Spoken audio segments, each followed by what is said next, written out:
हस्तिनापुर गांव में रहने वाली सरोज के 5 बेटे थे। उसका पति जगदीश पेशे से एक कपड़ा व्यापारी था। कुछ वर्षों पहले जगदीश का स्वर्गवास हो गया था।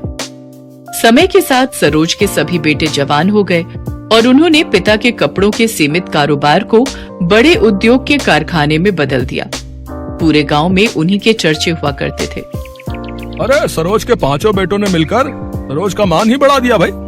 पहले तो पिता के छोटे मोटे कारोबार को इतना फैलाया और फिर उसी कमाई से इतना चौरस घर खड़ा कर दिया। 100% सच कहा रमेश भाई। अमीर रईस होने का सरोज के मन में जरा भी अहंकार नहीं है। जरूर ही पिछले जन्म में इसने पुण्य किए होंगे, तभी जाकर इस कलयुग में इसे 5 पांडव पुत्र का सौभाग्य प्राप्त हुआ है। सरोज के प्रति गांव वालों के मन में काफी इज्जत थी। पैसे वाली होने के बावजूद भी उसके अंदर बिल्कुल घमंड नहीं था।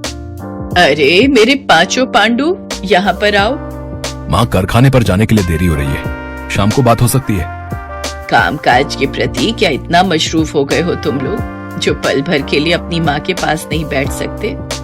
मोहन भैया, तुम माँ की बात सुन लो, हम चारों कारखाने जा रहे हैं। अरे ठहरो, मुझे तुम 5 से बातचीत करनी है। ये तस्वीरें देखो, मैंने तुम 5 भाइयों के लिए लड़कियां पसंद की हैं।